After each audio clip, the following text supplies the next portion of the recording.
और आइए अब करते हैं खबरों की शुरुआत। बुधवार को पेश हुए आर्थिक सर्वे में भारतीय अर्थव्यवस्था का कमजोर हालात सामने ला दिया है। हालांकि इस सर्वे में भविष्य के लिए उम्मीदें तो हैं, लेकिन यह भी साफ है कि उम्मीदें तभी पूरी उतरेंगी जब सरकार अपने कदमों पर अडिग रहती है। देखिए पूरी रिपोर्ट।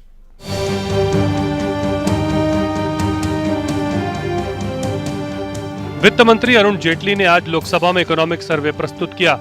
इस सर्वे में सरकार के सामने खड़ी चुनौतियों की झलक देखने को मिली। आर्थिक सर्वेक्षण में 2013-14 के लिए वित्तीय घाटा जीडीपी का 4.5% रहने का अनुमान लगाया गया है। वहीं 2013-14 में जीडीपी ग्रोथ 4.7% रही। वहीं 2013-14 में जीडीपी में सेवा क्षेत्र का योगदान 57% रहा। साथ ही वित्तीय, बीमा, भूसंपत्ति और व्यापार सेवाओं में 12.9% की बढ़ोतरी दर्ज हुई। इस दौरान विदेशी मुद्रा भंडार 292 अरब डॉलर से बढ़कर 304.2 अरब डॉलर हो गया। वहीं 2012-13 के दौरान व्यापार घाटा 190.3 अरब डॉलर से घटकर 137.5 अरब डॉलर पहुंच गया। व्यापार घाटे में इतनी बड़ी गिरावट आयात की कमी के कारण दर्ज हुई। दूसरी तरफ व्यापार, होटल, रेस्टोरेंट, परिवहन, भंडारण और संचार के मिले जुले सेगमेंट ग्रोथ में 3% घट गए। हालांकि 2013-14 में सर्विस सेक्टर की ग्रोथ 2.4% से बढ़कर 4% हो गई। बेहतर मॉनसून के कारण 2013-14 में कृषि और संबंधित क्षेत्रों में 4.7% की दर से वृद्धि दर्ज हुई। हालांकि पूरे साल स्लो डाउन का असर रहा। सर्वे के मुताबिक ये धीमापन सभी क्षेत्रों में देखने को मिला। आर्थिक सर्वे में 2014-15 की अनुमानित तस्वीर पेश की गई। इस तस्वीर में उम्मीदों से ज्यादा चिंताएं देखने को मिली। साथ ही इस तस्वीर ने आने वाले बड़े कदमों के संकेत भी दिए। आर्थिक सर्वे में 2014-15 के लिए जीडीपी ग्रोथ के 5.4 से बढ़कर 5.9% के बीच रहने का अनुमान लगाया गया है। इसके साथ आशंका जताई गई है कि एक्सपोर्ट सेक्टर पर अंतर्राष्ट्रीय घटनाक्रम का असर पड़ेगा। वहीं सामान्य से कम मॉनसून के कारण कृषि उपज पर पड़ने वाले असर पर भी चिंता दिखाई गई। सर्वे में साफ है कि महंगाई के दबाव से रिजर्व बैंक के पास ब्याज दरों में कटौती के विकल्प कम हैं। सर्वे के जरिए मिले सुझावों से भी आने वाले कड़े कदमों की आहट मिल रही है। सरकार कर्ज का बोझ कम करके और टैक्स आय बढ़ाने पर विचार कर रही है। वहीं वित्तीय घाटा कम करना भी सरकार की प्राथमिकताओं में शामिल है। घाटा कम करने के लिए सरकार का सब्सिडी घटाने पर जोर रह सकता है। आज के आर्थिक सर्वे में साफ हुआ कि सरकार के सामने अब सीमित रास्ते हैं। हालांकि इस सरकार के पास एक सकारात्मक पहलू है। मोदी सरकार को अपने बल पर बहुमत मिला है, लिहाजा उसके सामने साथियों को संतुष्ट करने की मजबूरी नहीं। यानी अगर विकल्प सीमित हैं, तो कोई आश्चर्य नहीं कि मोदी सरकार उन अलोकप्रिय लेकिन कारगर रास्तों पर सफर जारी रख सकती है। Bureau report, journalist in action. तो इकोनॉमिक सर्वे पर भी मंथन हो चुका है, ऐसे में बजट आना है। इसी पर अपडेट के लिए सीधा रुख कर लेंगे मेरे सहयोगी जर्नलिस्ट अमरीश श्रीवास्तव के पास। अमरीश, आपसे जानना चाहेंगे, इकोनॉमिक सर्वे 2014-2015 की अगर बात करें तो उसमें सरकार ने एक भविष्य को देखना शुरू कर दिया है, लेकिन जनता आस लगाए बैठी है अच्छे दिनों की। ऐसे में इस बार का जो बजट है, मोदी सरकार का जो पहला बजट है, उसमें क्या कुछ निकलकर सामने आ सकता है? क्या जानकारी आपके पास? देखिए, जो अनुमान लगाया जा रहा है उस मुताबिक जो इकोनॉमिक सर्वे का जो रिपोर्ट आया है, उस रिपोर्ट के मुताबिक ये तो साफ है कि ये बजट बहुत लोक लुभावना बजट नहीं रहेगा। और कहीं न कहीं जो जिस तरह से लगातार जो मोदी सरकार कड़वी दवाई देने की बात कर रहे हैं, उसमें उसकी कुछ झलक मिलेगी। मध्यम वर्ग काफी राहत की उम्मीद कर रहा था, वो उस पर वो एक तरह से कहा जाए उस तमाम जो कयास पर खारिज किया जा सकता है। कॉर्पोरेट सेक्टर के लिए कुछ जरूर रियायत मिलेगी, ऐसी उम्मीद की जा रही है, क्योंकि देश की विकास की गति है, इसको तेज बढ़ाना है। ऐसे में जीडीपी को बढ़ाने के लिए जरूरी है कि कॉर्पोरेट सेक्टर को और जो इंडस्ट्री का जो एक तरह से कहा जाए सॉम्बर मूड है, उसको अपलिफ्ट करने के लिए जरूरी है कि कुछ टैक्स हेवन टैक्स रिलैक्सेशन को दिया जाए। लेकिन ये सब कुछ कल जब 12 बजे वित्त मंत्री अरुण जेटली जब सदन में बजट पेश करेंगे तभी इस बात की पूरी जानकारी मिलेगी कि आखिर ये टैक्स हेवन कितना % होगा।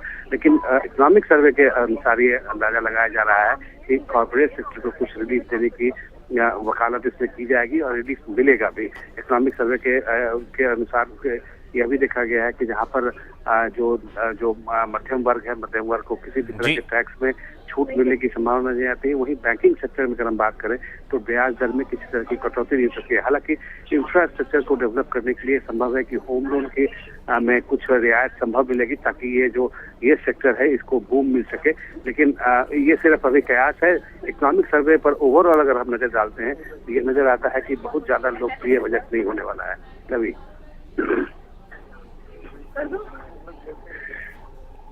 जी अमरीश, आप हमारे साथ बने रहिए, आपसे आगे बातचीत को जारी रखेंगे। इसी बीच भोपाल से कांग्रेस से नेता कुणाल चौधरी हमारे साथ जुड़े हुए हैं। बहुत बहुत स्वागत है कुणाल जी आपका GI न्यूज पर। आपसे जानना चाहेंगे, अभी रेल बजट जो है वो बताया गया, उसको लेकर आपकी क्या टिप्पणी है, प्लस अब कल आम बजट आने वाला है, उसको लेकर आपकी कितनी उम्मीदें हैं, क्योंकि जानकार मान रहे हैं कि बहुत ज्यादा रियायत नहीं दी जाएगी, एक बार फिर से जो है कड़वी दवाई मिलने वाली है। हालांकि चुनाव से पहले अच्छे दिनों की बात कहकर जो है वोट जरूर मिले थे सरकार को।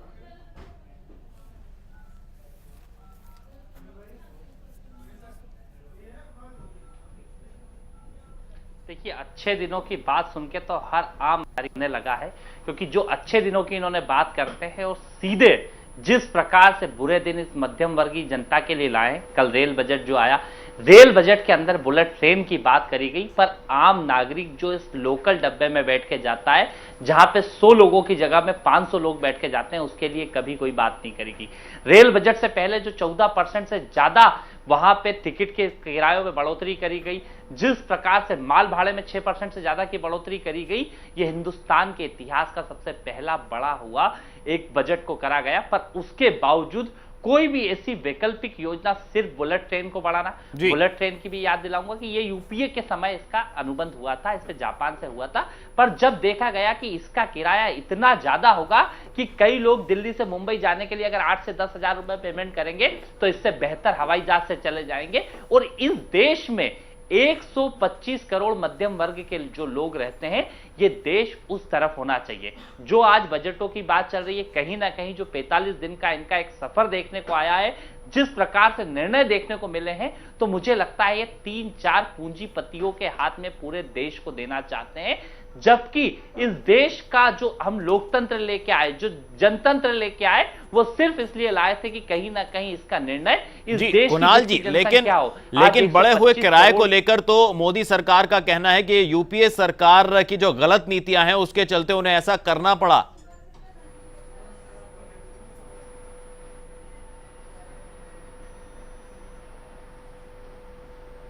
देखिए, ये कोई सरकार में ये कोई रिले रेस नहीं है जो बैटन को इधर से उधर पास करने की बात करी जा रही है।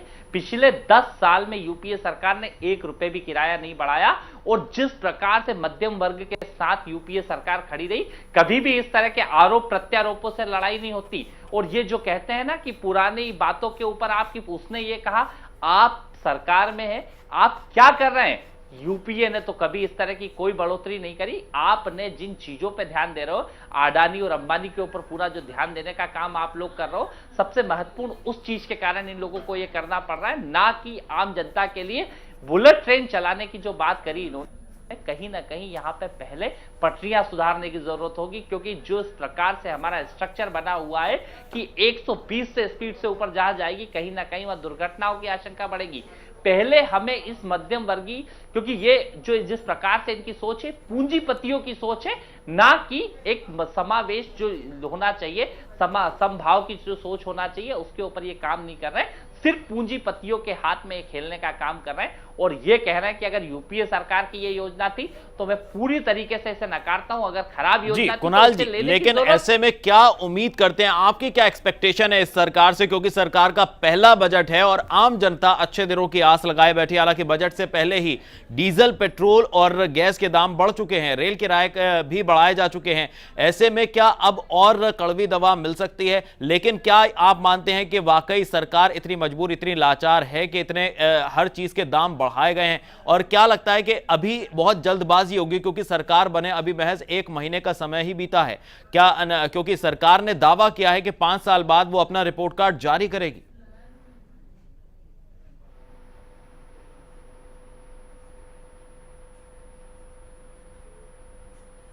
देखिए, कोई 5 साल बाद का इंतजार कहीं करा जाता है।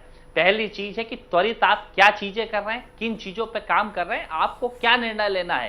पहली चीज ये समझनी होगी, जिस प्रकार से इनके लोगों के इन लोगों के यहाँ पे वो चीजें आ रही हैं, स्टेटमेंट्स आ रहे हैं कि पहले ये कभी जो यहाँ पे खाद्य सुरक्षा बिल है उसको गलत बताने में लगे हुए हैं, कहीं ना कहीं नरेगा को गलत बताने में लगे हुए हैं कि मनरेगा जैसी चीज गलत है। जो यहाँ पे इनके वो जो महंगाई के लिए कि इनकी कमेटी गठित करी थी, उसका जो लेटर निकला है कि नरेगा के कारण, मनरेगा के कारण मजदूरों की आमदनी बढ़ी है और उसकी आमदनी बढ़ने के कारण कहीं ना कहीं महंगाई बढ़ी है। यहाँ पे इनकी राजस्थान की मुख्यमंत्री कहती है कि यहाँ पे जिस प्रकार से खाद्य आपूर्ति बिल है उसके कारण कहीं ना कहीं समस्याएं खड़ी हो रही है। तीसरी ओर नितिन गडकरी जी कहते हैं कि जिस प्रकार से लैंड एक्विजिशन बिल है उसमें हम खामियां हैं उसको दूर करेंगे और उसको खत्म करने की ओर काम करेंगे। ये सारे जो इनके स्टेटमेंट्स हैं ये सीधी ओर से हम लोगों को इशारा करते हैं कि ये पूंजीपतियों के हाथ खेलने के लिए काम करने वाले हैं, ना कि मध्यम वर्गीय परिवार के लिए, गरीब परिवार के लिए कोई काम करने की योजना बना रहे हैं। मैं पूछना चाहता हूं, क्या ऐसी जरूरत थी कि रिलायंस का जो गैस $4 में मिला करती थी उसको $8 करने की क्या जरूरत यहां पे एकदम आन पड़ी थी? जबकि बॉम्बे हाई से जो निकलता है, बॉम्बे हाई से जो केस निकलती है वो $1 में निकलती है, और उसे आप बाहर से जिसको आयात कर रहे हो उसके बराबर अगर आप उस चीज को कीमत दोगे तो कहीं ना कहीं ये देश के लोगों के साथ बहुत बड़ा धोखा है। और जिस प्रकार से निर्णय इनके द्वारा लिए जा रहे हैं, मुझे नहीं लगता कि मध्यम वर्गीय परिवार को, जिन जनता को इन्होंने जो अच्छे दिन की बात कही थी, जनता के लिए कोई भी अच्छे दिन के काम कर रहे हैं। ये तो ऐसा लग रहा है कि जिस प्रकार से उद्योगपतियों ने इनके लिए दरवाजे खोले थे कि आप सत्ता में आने के लिए जितना पैसा उपयोग करो, प्रचार तंत्र के लिए उपयोग करो, जिस तंत्र के लिए उपयोग करना है उसकी वापसी के रूप में ये यहाँ पे सारी चीजें निर्णय ले रहे हैं। हर तरफ प्राइवेटाइजेशन की बात कर रहे हैं। रेलवे में जिस प्रकार से प्राइवेटाइजेशन, हर चीज में एक ये होना चाहिए कि राजकीय घाटा भी आपको कम करना है, उसके कई उपाय होते हैं, कई उपयोग होते हैं, पर आपको इसके साथ सोचना पड़ेगा कि इस देश में 125 करोड़ मध्यम वर्गीय और निम्न स्तरीय परिवार भी रहते हैं, उनके लिए आपको काम करना पड़ेगा, उन लोगों के लिए आपको सोचना पड़ेगा। सिर्फ अगर 3 या 4 उद्योगपतियों के बारे में सोच के आप इस देश को चलाने की कोशिश करेंगे तो कहीं ना कहीं ये देश किस स्तर पर जाएगा। क्योंकि जो यूपीए की ये बार बार बात करते हैं, तो यूपीए ने इन्हें 3rd लार्जेस्ट इकोनॉमी देश बना के इस देश को दिया है। कहीं ना कहीं इनके हाथों में इतना अच्छा आर्थिक तंत्र दिया है, पहली बार इतना होगा कि जितना राष्ट्र के अंदर यहाँ पे विदेशी मुद्रा भंडार होगा तो उस तारीख के दिन होगा जब नरेंद्र मोदी प्रधानमंत्री बने होंगे। पहली बार सबसे कम राजकीय घाटा होगा तो नरेंद्र मोदी जी जिस दिन प्रधानमंत्री बने होंगे। पर इसके बावजूद अगर इतनी बड़ी ये बात करते कि 14%। बहुत शुक्रिया कुणाल जी इस प्रतिक्रिया के लिए, आप हमारे साथ जुड़े और आपने अपनी बात यहां पर रखी। तो ये थी कांग्रेस की राय आने वाले बजट को लेकर। वहीं संसद में आज 2013-2014 का आर्थिक सर्वे पेश कर दिया गया। आर्थिक सर्वे के मुताबिक भारतीय अर्थव्यवस्था धीरे धीरे बेहतर हो रही है, लेकिन नई चुनौतियों के कारण सरकार के पास इस बजट में विकल्प काफी कम है। देखिए एक रिपोर्ट। सदन में बुधवार को भारतीय अर्थव्यवस्था की सेहत का रिपोर्ट कार्ड सामने रख दिया। रिपोर्ट ने अर्थव्यवस्था को लेकर सरकार की आशंकाओं को सही साबित कर दिया। साथ ही कल पेश होने वाले बजट की तस्वीर भी कुछ हद तक साफ कर दी। बजट में रियायतों की उम्मीद कम। आम आदमियों के लिए इस बार के बजट में राहत की उम्मीद कम है। सदन में पेश हुए आर्थिक सर्वे में सरकार ने फिस्कल कंसोलिडेशन के लिए टैक्स जीडीपी रेशो बढ़ाने की सलाह दी है।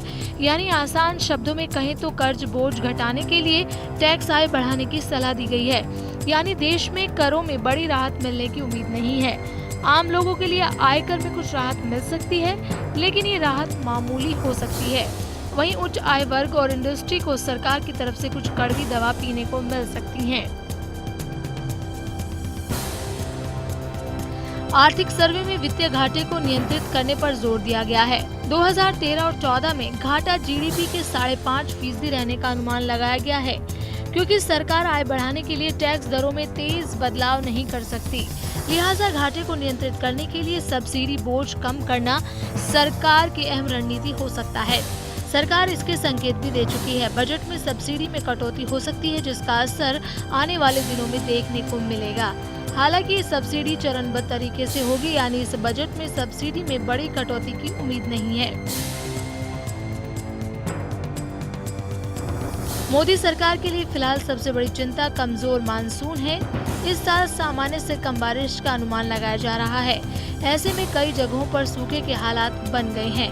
कृषि सेक्टर का देश की अर्थव्यवस्था में अहम भागीदारी है, लिहाजा बजट में कृषि सेक्टर के लिए राहत की घोषणा हो सकती है, जिसमें सब्सिडाइज तेल से लेकर कर्ज दरों में नरमी के लिए प्रावधान किए जा सकते हैं।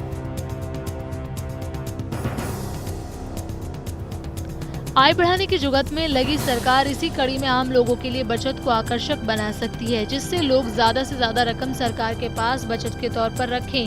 सरकार आयकर छूट के लिए अधिकतम बचत सीमा बढ़ा सकती है। फिलहाल ये सीमा 1 लाख रुपए है, यानी आम लोग अपनी आय के बाद 1 लाख रुपए की सालाना बचत दिखाकर टैक्स छूट की मांग कर सकते हैं। इस बजट में ये बढ़कर 2 गुनी की जा सकती है। बुधवार को पेश हुई रिपोर्ट की माने तो सरकार के सामने महंगाई सबसे बड़ी चुनौती बन सकती है, जिसका सीधा असर ब्याज दरों पर पड़ना तय है। रिजर्व बैंक के मुताबिक उसके लिए महंगाई पर लगाम लगाना प्राथमिकता है, लिहाजा निकट भविष्य में दरों में कटौती की संभावनाएं ना के बराबर हैं। कमजोर मानसून के कारण सरकार को अब सीधे तौर पर तय करना है कि रियायतों की किसे सबसे ज्यादा जरूरत है और कौन इसके लिए भुगतान करेंगे, क्योंकि सरकार इस हालत में नहीं है कि अब वो रियायतों का ज्यादा बोझ उठा सके। कल आने वाले बजट में वित्त मंत्री की गणित इसी सिद्धांत पर टिकी है।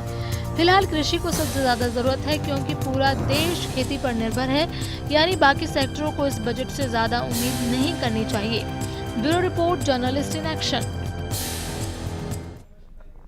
तो कल मोदी सरकार अपना पहला आम बजट पेश करेगी। पूरे देश में बजट को लेकर लोगों ने अपनी उम्मीदें लगा रखी हैं। आइए जान लेते हैं देश भर के लोग वित्त मंत्री से क्या चाहते हैं।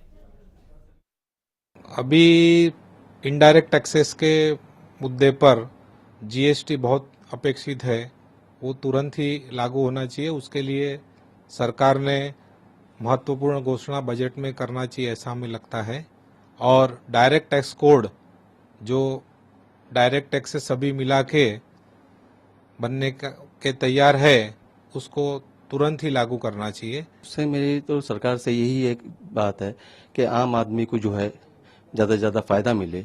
इसके लिए जो म्यूचुअल फंड का जो है उसके अंदर AIR के जो है उसमें जो खबर दी जाती है, उसकी वजह से जो है आम पब्लिक जो है उससे दूर रहती है। मैं चाहता हूँ उसमें बहुत सरलीकरण हो और ज़्यादा से ज़्यादा जो है आम आदमी से जुड़े, और ताकि हमारे देश को उसके लिए हम फंड जमा कर सके और हमारे देश की प्रगति हो। सरकार से एक ही मांग है कि अभी बहुत से टैक्सेस हैं, यानी एक व्यक्ति, एक इंडस्ट्री, एक ट्रेडर को 5-5, 6-6 टैक्स के कंप्लायंस करने पड़ते हैं, उसके रिटर्न्स भरने पड़ते हैं, उसका फिर फॉलोअप रहता है, असेसमेंट, उसकी पेनल्टीज, प्रोसीजर, हर एक कायदा उसको पता होना चाहिए। हमारी सरकार से एक ही मांग है कि बहुत पहले से जीएसटी का हमारे बोला जा रहा है कि भी गुड्स एंड सर्विसेज टैक्स आएगा और जितने भी जो इनडायरेक्ट टैक्स है वो मिलके एक ही में आ जाएंगे। तो इसे जल्द से जल्द लागू करना चाहिए, ताकि जो आज जितने टैक्स पेयर्स हैं, व्यापारी हैं, ये टैक्स प्रणाली को पूरा करने के ध्यान को छोड़कर टैक्स कमाने की बात करें, यानी आज पैसा कमाएगा तो टैक्स भरेगा। पहली बात तो ये है कि उम्मीद करते हैं सरकार सबसे पहले जीएसटी लागू करेगी, जो एक नेशनल जीएसटी होगी और स्टेट टू स्टेट या रीजन टू रीजन वेरी नहीं करेगी। जीएसटी जल्दी से जल्दी आनी भी चाहिए और नेशनल जीएसटी होनी चाहिए जो सारे हिंदुस्तान में यूनिफॉर्म हो। हमें तो बहुत उम्मीद है। हम चाहते हैं कि जो मोदी जी कहते थे अच्छे दिन आने वाले हैं, बजट ऐसा हो कि वाकई अच्छे दिन आ जाएं। इसीलिए हमको बहुत आशाएं हैं। हम चाहते हैं कि टैक्सेस जो लगे वो हिसाब से लगें, गरीब आदमी पर बोझ ना पड़े, महंगाई कम हो, ऐसे हिसाब से बजट उनको संतुलित बजट चाहिए।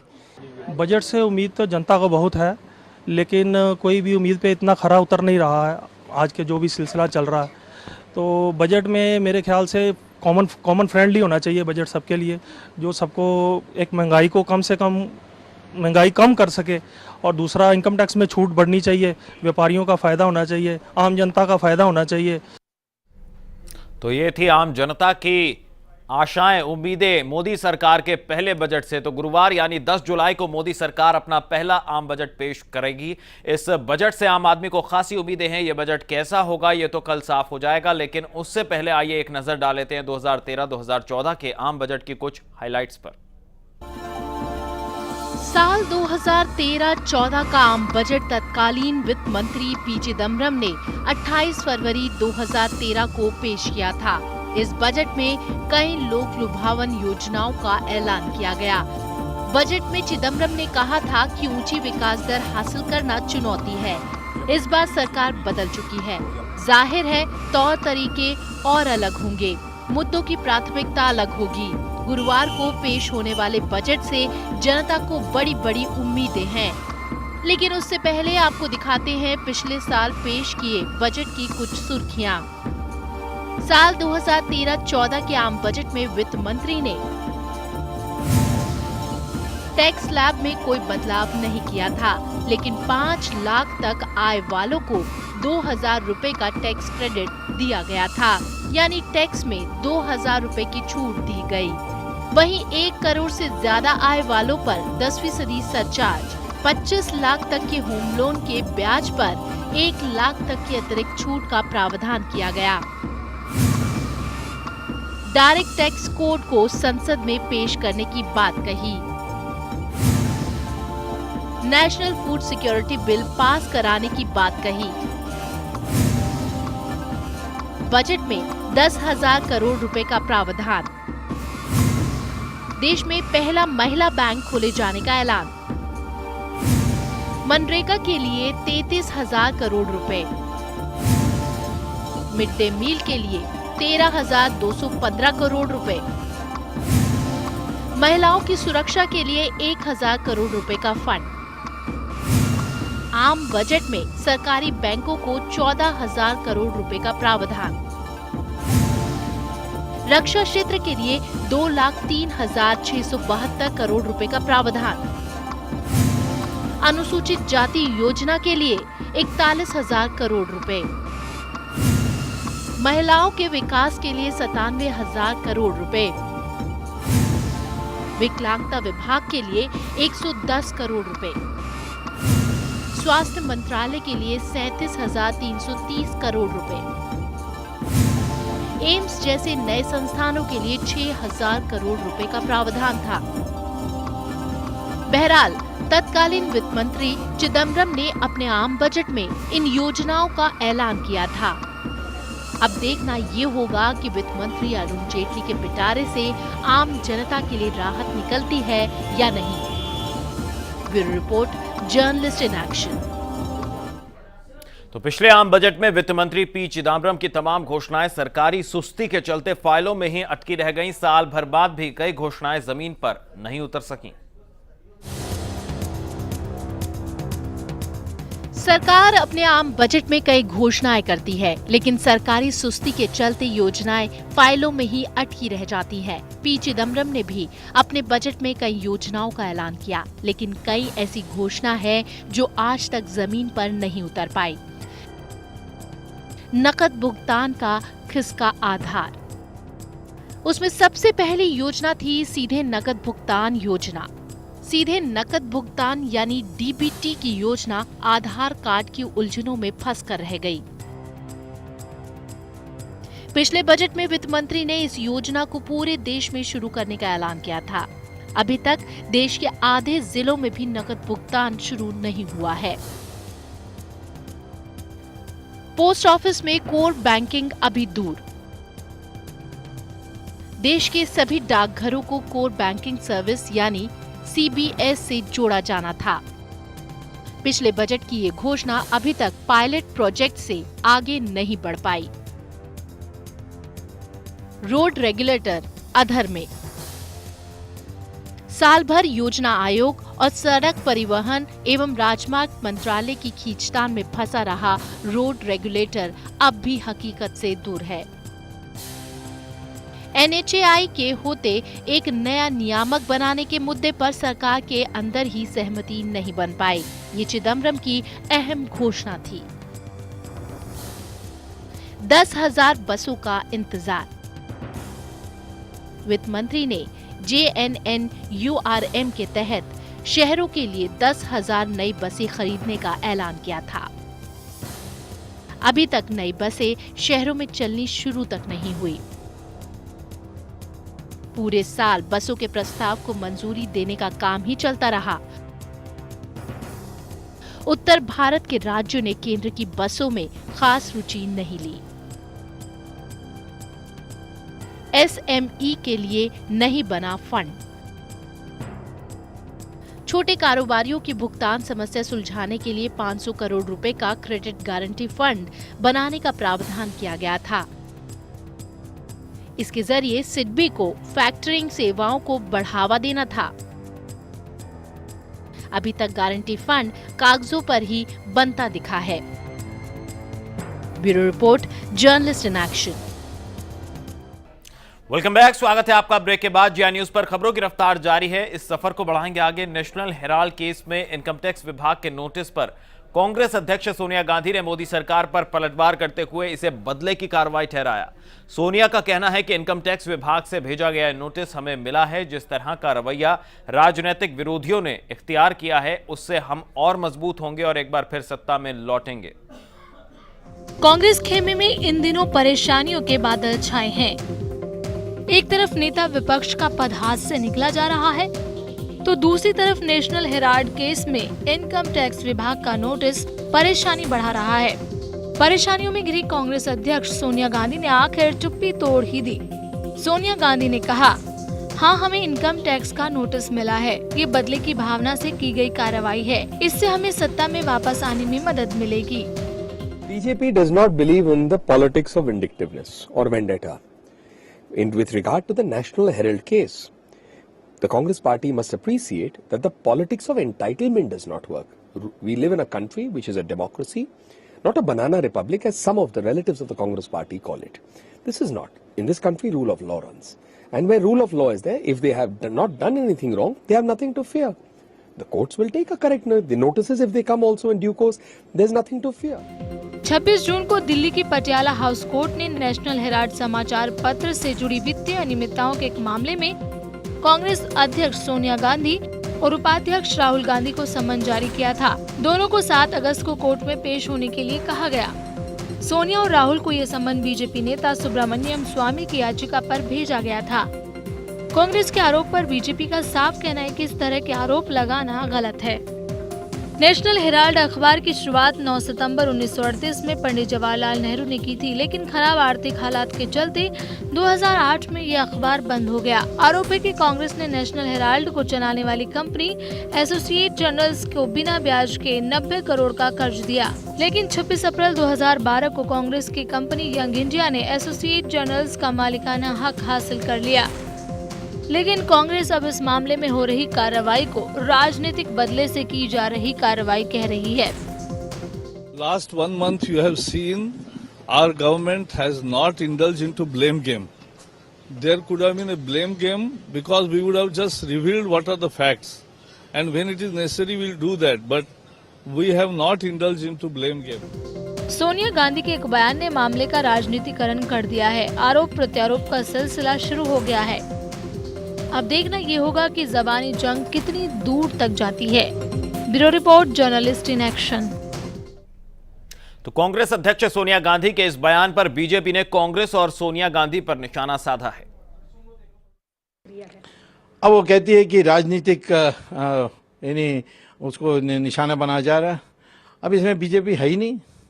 इसमें तो मैं एक व्यक्ति जिनके पास दस्तावेज थे, कोर्ट में गया। कोर्ट में किसी को भी जाने का अधिकार है, और जाकर मैंने पेश किया सारे डॉक्यूमेंट्स। कोर्ट ने सारा छानबीन किया, एक एक डॉक्यूमेंट को सिद्ध किया, और उसके बाद कहा कि हाँ, एक प्राइमा फेसी केस बनती है इनकी फ्रॉड की और चीटिंग की और क्रिमिनल ब्रीच ऑफ ट्रस्ट। सो उनको नोटिस भेजा है। तो 7 तारीख को अगस्त को उनको हाजिर होना है। बेल लेना पड़ेगा, बेल मिलेगा तो, नहीं तो अंदर जाना पड़ेगा, और विदेश जाने के लिए भी परमिशन लेना पड़ेगा। उसके बाद ट्रायल शुरू होगी, और ट्रायल में वो अपना जो आधार है वो पेश करें।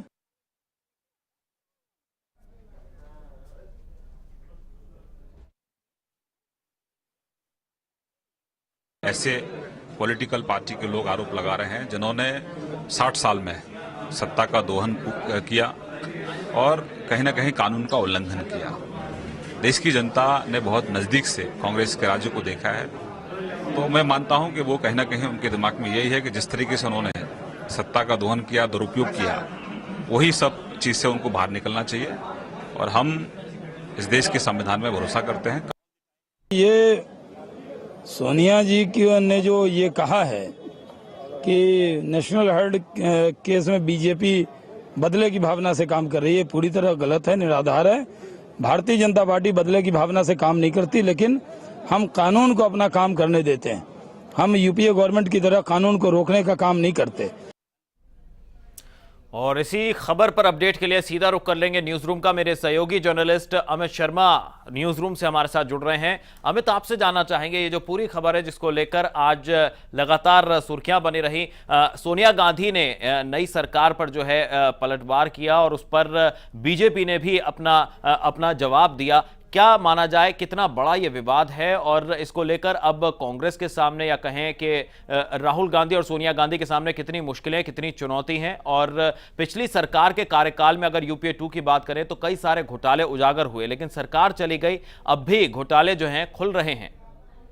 देखिए, ये विवाद वाकई बड़ा है और विवाद जो है दिन ब दिन बढ़ता जा रहा है। और सोनिया गांधी के इस बयान के बाद कि सरकार जो है उन्हें जानबूझ करके बदले की भावना से उन्हें टारगेट कर रही है, इसके बाद ये विवाद और बढ़ जाता है। जैसे ही सोनिया गांधी ने सरकार पर निशाना साधा, ये बोलते हुए कि सरकार बदले की भावना से ये कार्रवाई कर रही है, लेकिन जनता इसे देख रही है, तो उसके तुरंत बाद से ही बीजेपी की तरफ से भी रिएक्शंस आने लगे और बीजेपी नेता जो है साफ तौर पर अपना दामन बचाते हुए ये कह रहे हैं कि ये कानून जो है वो अपना काम कर रहा है, इसमें कहीं से भी बीजेपी इन्वॉल्व नहीं है।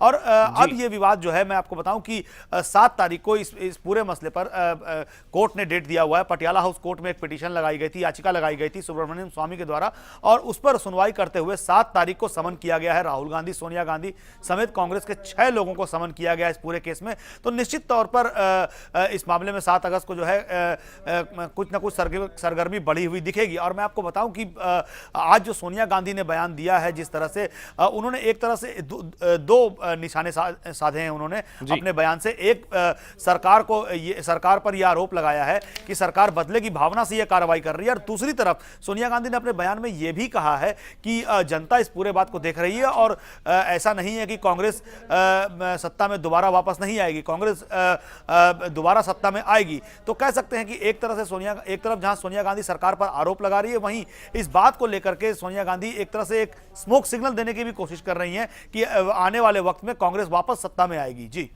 जी अमित, ऐसे में बड़ा सवाल यही कि जो दावा किया जा रहा है, सरकार जो अपने कार्यकाल में इतने बड़े बड़े घोटालों से घिरी रही, सरकार चली गई, घोटाले खत्म होने का नाम नहीं ले रहे। ऐसे में सोनिया गांधी एक बार फिर दावा कर रही हैं, हालांकि विपक्ष भी जो है अब तक उनमें नेता नहीं बन पा रही हैं। ऐसे में इतना बड़ा जो घोटाला है, फिर कैसे दावा किया जा रहा है कांग्रेस की ओर से कि एक बार फिर से वो सत्ता में वापस आएगी? देखिए, निश्चित तौर पर ये बात किसी से छुपी नहीं है कि इस लोकसभा चुनाव के बाद, आम चुनाव के बाद जो है कांग्रेस के जो वर्कर्स हैं उनका मोराल वाकई बहुत डाउन है।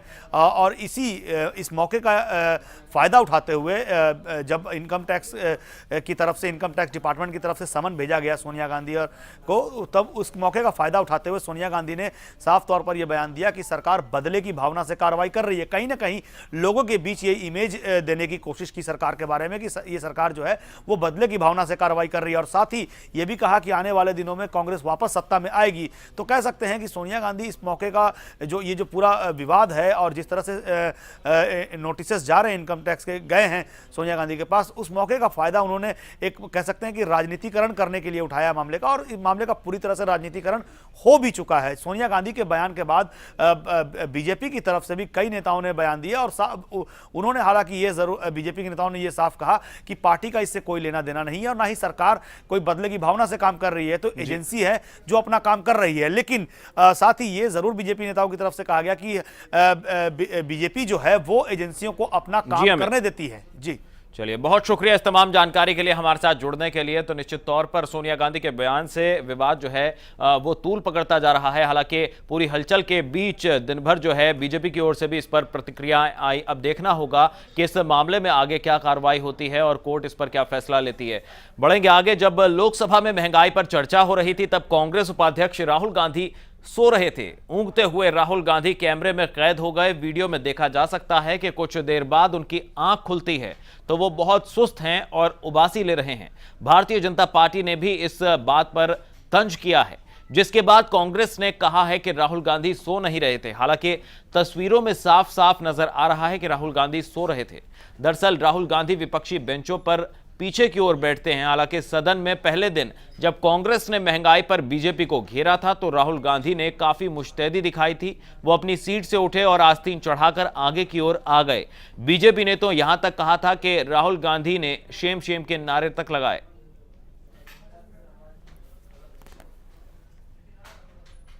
लोकसभा चुनाव में उत्तर प्रदेश को फतह कराने वाले अमित शाह को पार्टी ने अध्यक्ष पद से नवाजा है। शाह की बीजेपी अध्यक्ष बनने की नींव उसी दौरान पड़ गई थी जब पार्टी ने अपने दम पर यूपी में 80 में से 71 सीटें हासिल की थीं। पेश है एक रिपोर्ट।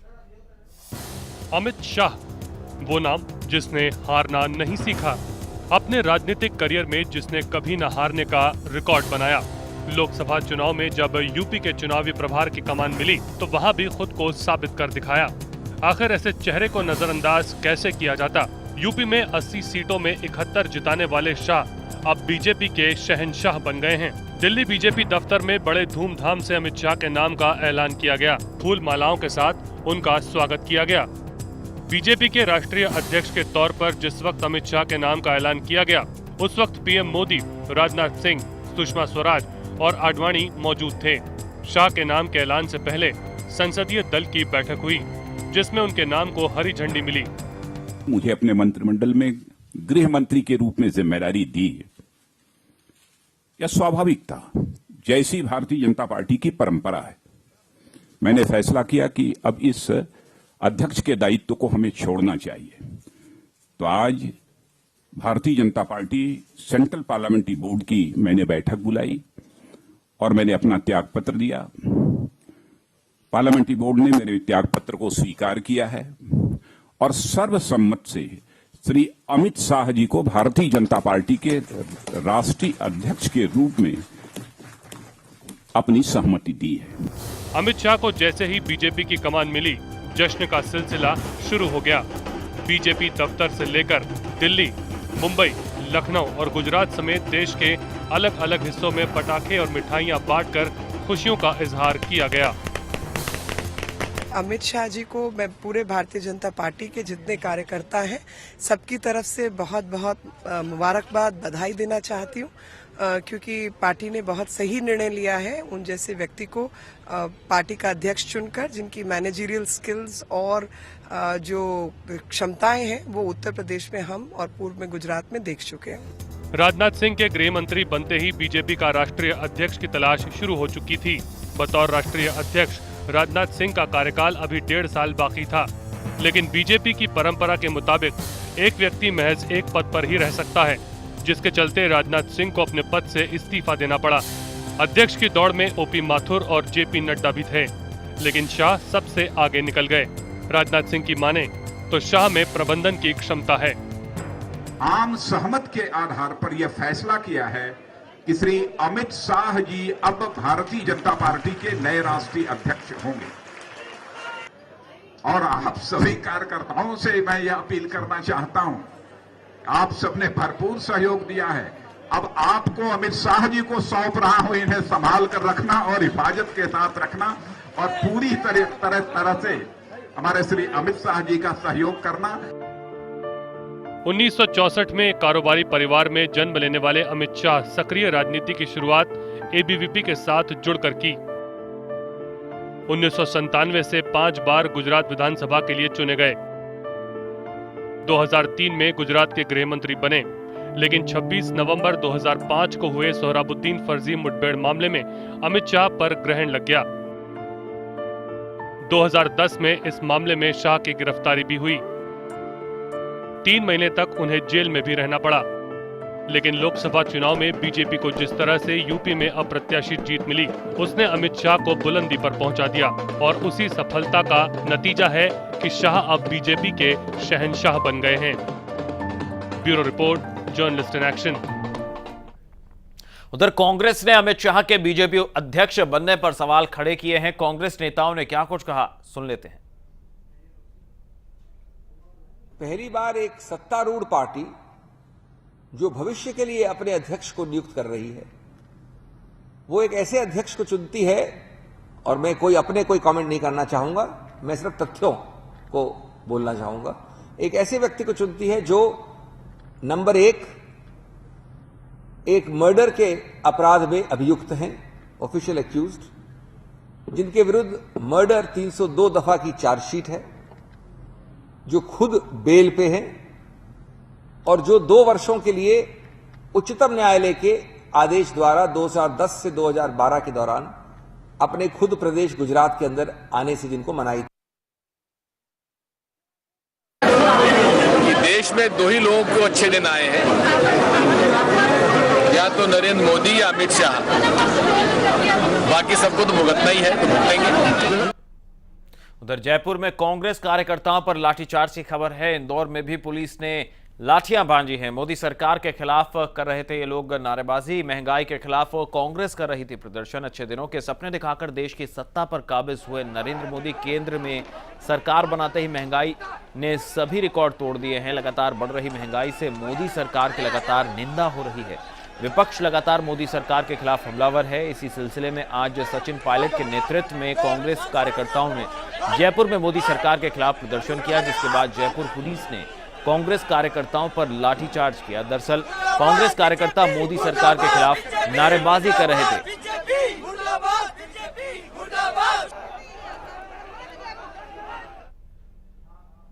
उधर पटना से बीजेपी सांसद गिरिराज सिंह के घर में चोरी की घटना को पुलिस ने सुलझा लिया है। चोरी की रकम बरामद करने के साथ पुलिस ने अब तक इस मामले में 2 लोगों की गिरफ्तारी की है, लेकिन आरोपियों से बरामद हुई रकम को लेकर उल्टे गिरिराज सिंह पर कई सवाल खड़े हो रहे हैं। क्या है ये पूरा मामला, देखिए ये रिपोर्ट।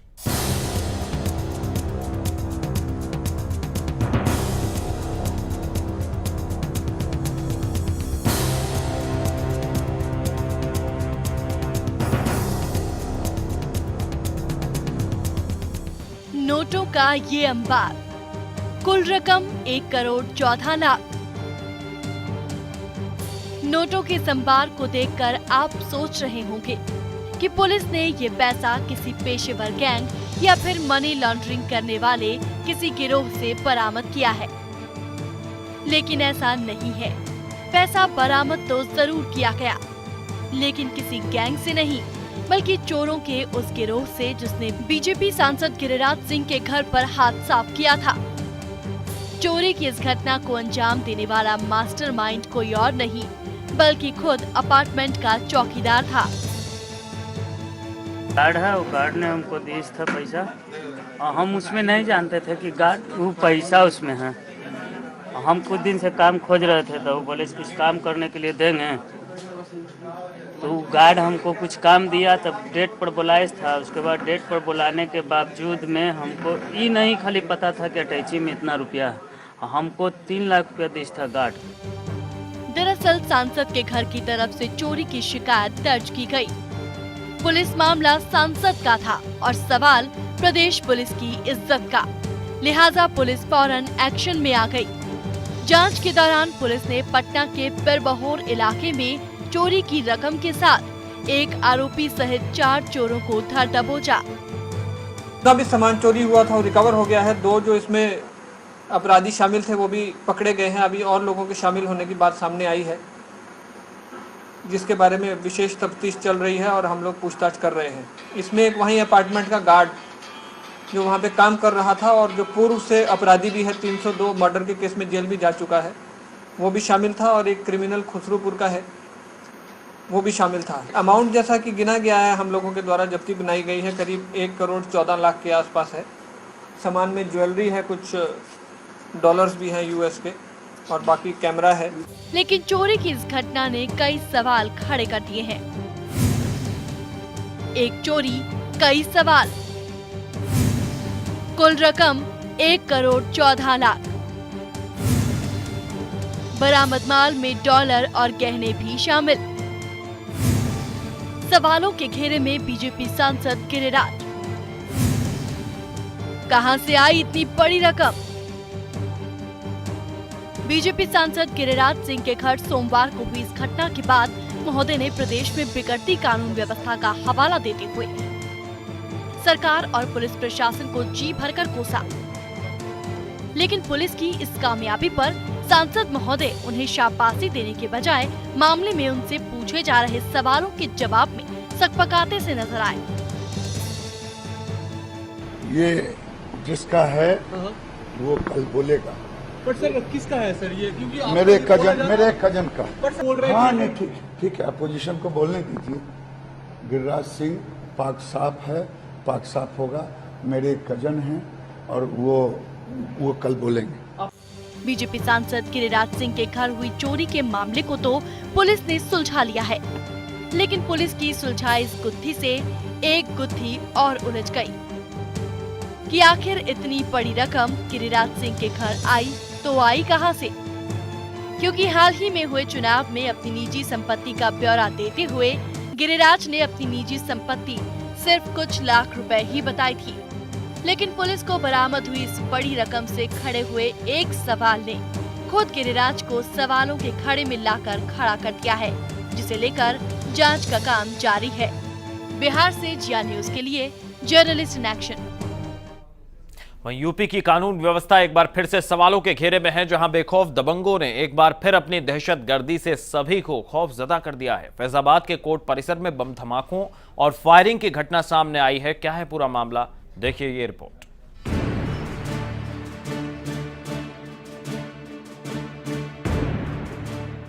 पिछले कुछ महीनों से उत्तर प्रदेश हिंसा की आग से झुलस रहा है। प्रदेश के दामन पर लगे हिंसा के पिछले दाग धुल भी नहीं पाए थे कि फैजाबाद कोर्ट परिसर में हुए धमाके ने उसके दामन को दागदार कर दिया है। कोर्ट में रोज की तरह आवाजाही और आरोपियों की पेशी का सिलसिला जारी था। इस दौरान कोर्ट परिसर में जोरदार बम धमाका हुआ। इसी बीच कुछ बदमाशों ने अंधाधुंध फायरिंग शुरू कर दी और देखते ही देखते 2 जिंदगियां मौत के इस गुबार में गुम हो गईं। फैजाबाद कोर्ट परिसर में बम धमाका। धमाके के बाद बदमाशों ने की फायरिंग। घटना में 2 लोगों की मौत। हालांकि कोर्ट परिसर में हुए बम विस्फोट की इस घटना के पीछे किसी आतंकी संगठन का हाथ होने की बात से इंकार किया जा रहा है। पुलिस के मुताबिक संत ज्ञानेश्वर हत्याकांड में आरोपी सुल्तानपुर के पूर्व विधायक सोनू सिंह और उसके भाई मोनू सिंह को निशाना बनाकर हमला किया गया। राज्य के अपर पुलिस महानिदेशक मुकुल गोयल के मुताबिक